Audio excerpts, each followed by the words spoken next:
Assalamualaikum warahmatullahi wabarakatuh.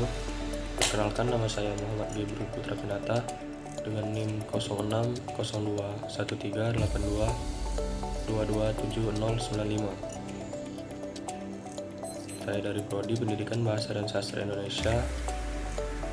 Di sini saya akan menganalisis kelayakan isi dan penyajian pada buku teks bahasa Indonesia SMP kelas 8 menggunakan teori BSNP.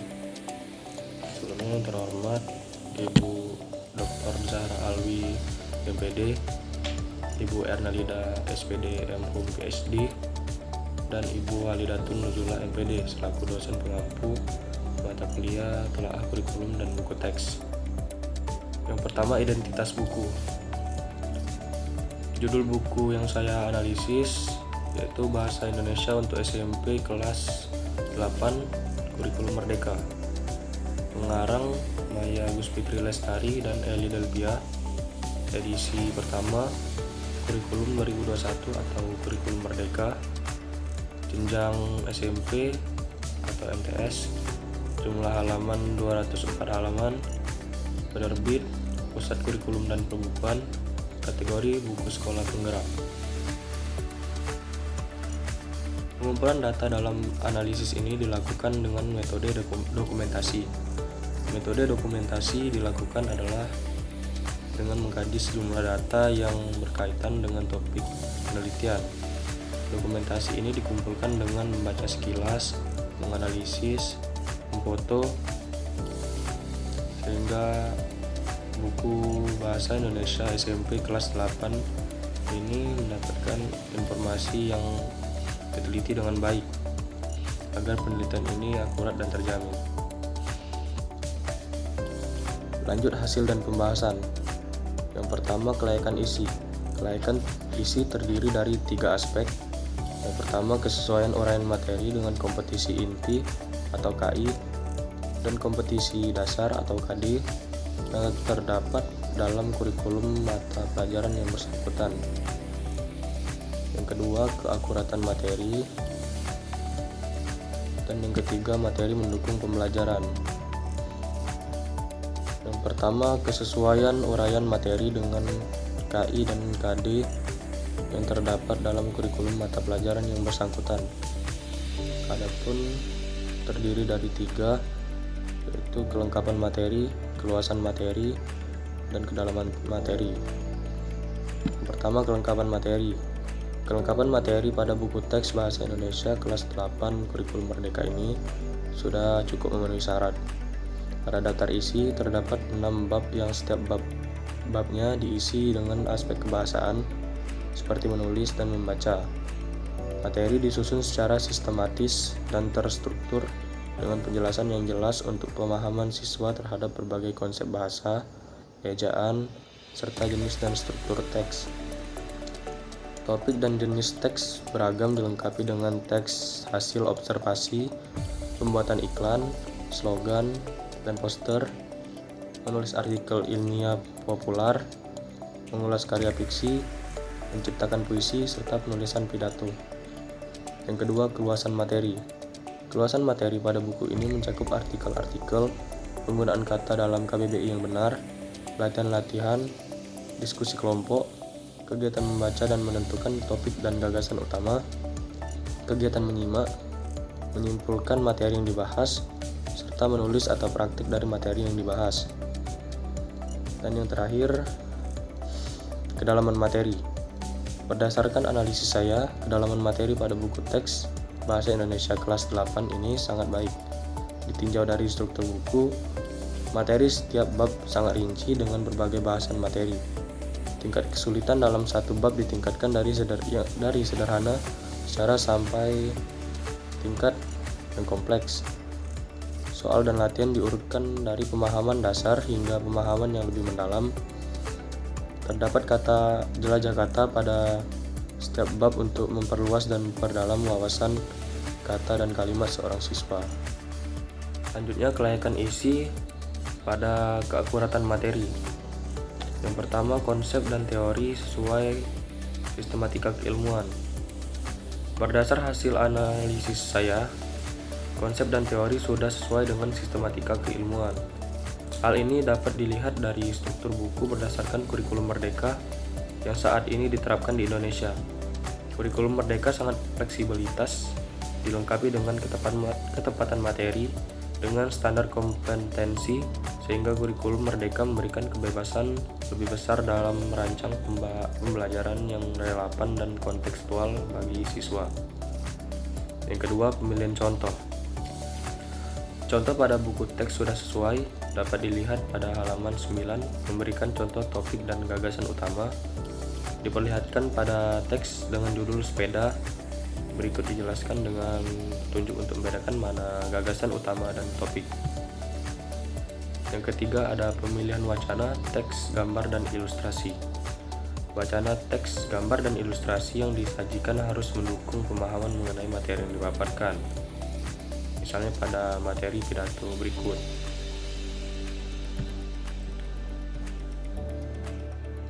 Dan yang keempat, pelatihan penguasaan dan penilaian. Latihan tugas dan penilaian harus mendukung materi yang disajikan dan bisa mengukur kemampuan siswa. Dengan adanya latihan, guna mengasah pemahaman para siswa, sehingga pelatihan dan penugasan ini tidak boleh menyulitkan atau membingungkan para siswa. Berdasarkan penelitian, tidak ditemukan soal-soal yang tidak dilandasi materi. Dengan demikian, pelatihan, penilaian, dan penugasan buku ini dapat dikatakan layak. Aspek terakhir pada kelayakan isi yaitu materi mendukung pembelajaran. Ada 4 aspek pembagian dari materi mendukung pembelajaran, yaitu yang pertama, kesesuaian dengan perkembangan iptek.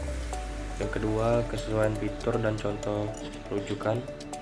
Yang ketiga, pengembangan wawasan kebinekaan dan wawasan kebangsaan. Dan yang terakhir, tidak mengandung unsur sara, haki, dan pornografi.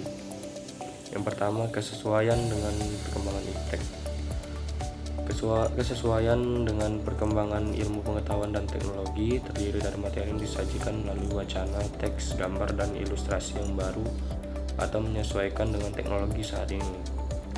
Buku teks ini sudah mencakup informasi dan perkembangan terkini dalam ilmu pengetahuan dan teknologi. Berdasarkan penelitian saya, buku ini sangat mendukung pembelajaran untuk siswa mengetahui lebih lanjut mengenai perkembangan ilmu pengetahuan dan teknologi. Yang kedua, kesesuaian fitur, contoh, dan rujukan. Fitur adalah bagaimana bagian-bagian tambahan dalam buku teks yang dirancang dalam membantu para siswa untuk mengakses, memahami, mengolah informasi dengan lebih baik. Rujukan adalah daftar sumber atau referensi yang digunakan oleh penulis buku teks untuk mendukung informasi yang disampaikan.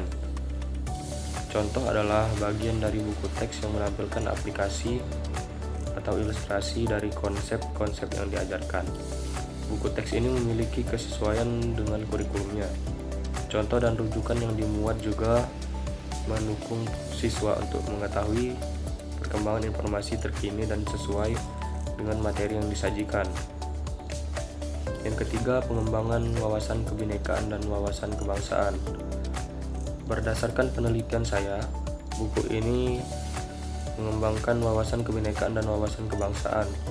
Terdapat puisi karya Taufik Ismail berjudul Membaca Tanda-Tanda, yang merupakan penyair ternama Indonesia yang seringkali mengekspresikan karya-karyanya tentang politik di Indonesia. Yang keempat, tidak mengandung unsur sara, haki, dan pornografi. Buku teks tidak boleh mengandung unsur-unsur yang berkaitan dengan sara, haki, dan pornografi. Berdasarkan penelitian saya, buku ini tidak terdapat wacana, tugas, dan teks yang bersifat menyinggung atau membedakan antar suku, agama, ras, atau golongan. Aspek selanjutnya yang saya teliti adalah kelayakan penyajian. Kelayakan penyajian terbagi menjadi 3 aspek yang saya teliti. Yang pertama, teknik penyajian. Yang kedua, pendukung penyajian. Dan yang terakhir, kelengkapan penyajian. Yang pertama, teknik penyajian. Teknik penyajian terbagi menjadi 3 Pembagian aspek. Yang pertama, sistematika penyajian. Yang kedua, keruntutan penyajian. Dan yang terakhir, keseimbangan antar bab. Yang pertama, sistematika penyajian. Sistematika penyajian pada buku teks Bahasa Indonesia kelas 8 Kurikulum Merdeka berisi tujuan pembelajaran, aspek-aspek kebahasaan seperti membaca, menulis, menyimak dan berbicara, jelajah kata, berlatih, dan berdiskusi. Yang kedua, keruntutan penyajian. Keruntutan penyajian pada buku teks Bahasa Indonesia kelas 8 Kurikulum Merdeka karya Maya Lestari, Gus Fitri, dan Eli Delpia ini meliputi mengenal, menemukan, mengidentifikasi, mengevaluasi, dan menulis yang terdapat pada setiap bab pada buku. Dan yang ketiga, yang terakhir, keseimbangan antar bab.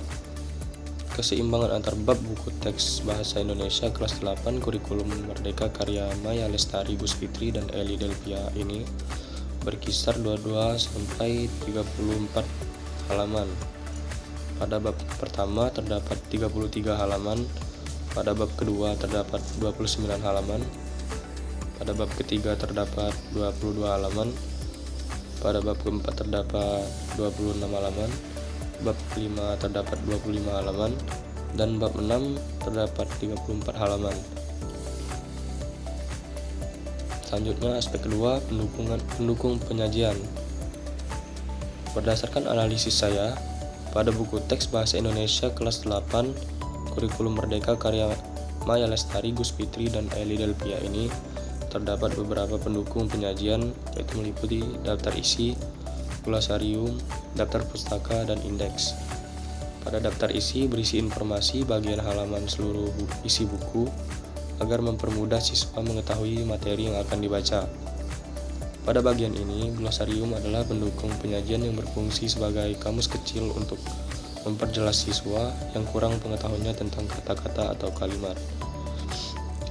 Daftar pustaka yaitu sebagai pendukung penyajian di mana para penulis menyertakan daftar sumber-sumber atau referensi yang digunakan untuk menulis buku itu.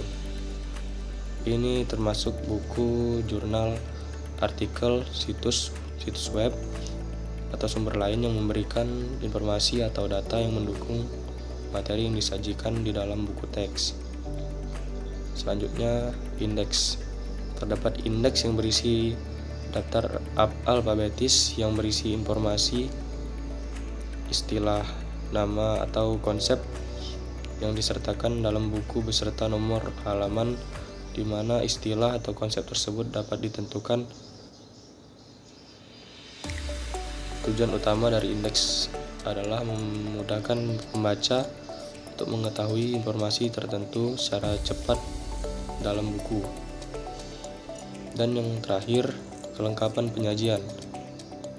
Kelengkapan penyajian pada buku teks Bahasa Indonesia kelas 8 Kurikulum Merdeka karya Maya Lestari, Gus Fitri, dan Eli Delpia untuk anak kelas 8 sudah lengkap. Dari pengantar materi berupa tujuan buku, isi yang akan dibahas, dan bagaimana buku tersebut menarik minat seorang siswa sudah terpenuhi dengan pemahaman bahasa. Bahkan pengenalan sastra berupa puisi dan pidato pada buku ini sudah sangat mencukupi. Saya akan menyimpulkan hasil analisis yang telah saya lakukan. Dapat disimpulkan bahwa berdasarkan analisis saya, bahwa buku teks tersebut layak digunakan pada jenjang SMP kelas 8. Berdasarkan analisis saya, kelayakan buku dan aspek kelayakan isi dan kelayakan penyajian yang berupa analisa aspek isi dan analisa aspek penyajian sudah mencukupi, sehingga buku ini sangat layak untuk digunakan untuk jenjang SMP kelas 8. Berakhir sudah pemaparan analisis saya. Jika ada salah kata saya mohon maaf. Kepada Allah saya mohon ampun. Saya akhiri. Wassalamualaikum warahmatullahi wabarakatuh.